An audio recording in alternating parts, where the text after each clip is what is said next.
So it's time to start Unit 7, and you begin to get into the topic of sequences. Remember, arithmetic sequences, the pattern is adding. That could be positive or negative numbers, making it go down. Geometric sequences, the pattern is multiplying. Again, that could be by a number bigger than 1 that makes it go up. It could be by a fraction that makes it go down.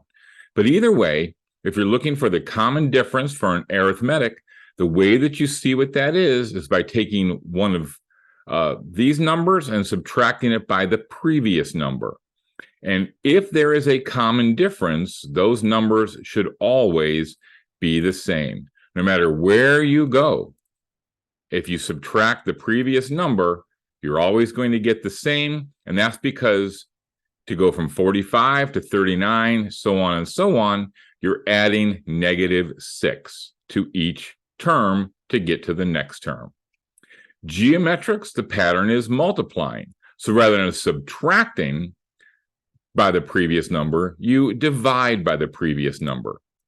So when you put 864 divided by 144, you get 6. And that should stay consistent through all of them. Otherwise, it's not a geometric sequence.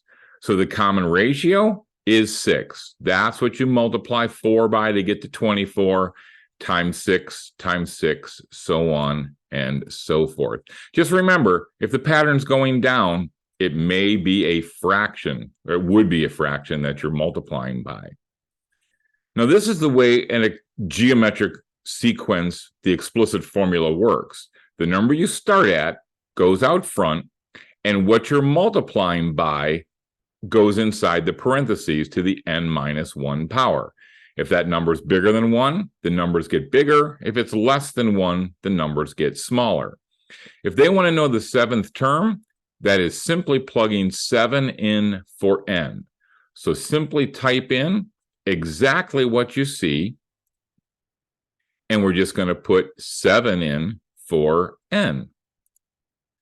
Again, we'll use our raise to button. I'll put a parenthesis there, 7 minus 1. Now, you probably are thinking, couldn't you just put 6 in? Of course you could.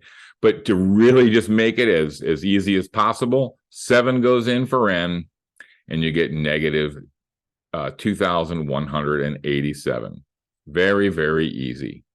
Again, geometric sequences, they want to know how many bacteria there will be in 1 hour when they triple every 15 minutes. It starts with 120. So remember, the 120 goes out front. Then you times that by the amount it's going up or down. Tripling or timesing by 3, therefore, goes inside the parentheses. Now, how many times will this triple? Well, it's every 15 minutes, but notice they give you a time of 1 hour. You probably know, but just to show you, there's 60 minutes in an hour. If it's doing it every 15 minutes, that means it's going to triple 4 times. So that means we need to raise this to the 4th power.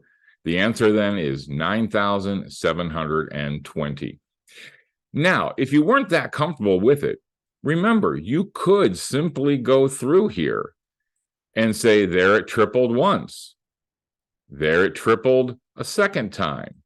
There it tripled a third time. And there it tripled a 4th time. You literally could just grab the calculator, start with your 120, and start tripling it that many times until you get to the number that you wanted.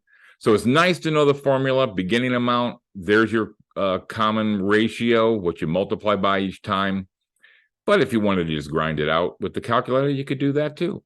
So that should get you through Unit 7, and it brings you to the halfway point of your year with algebra. So congratulations for getting this far.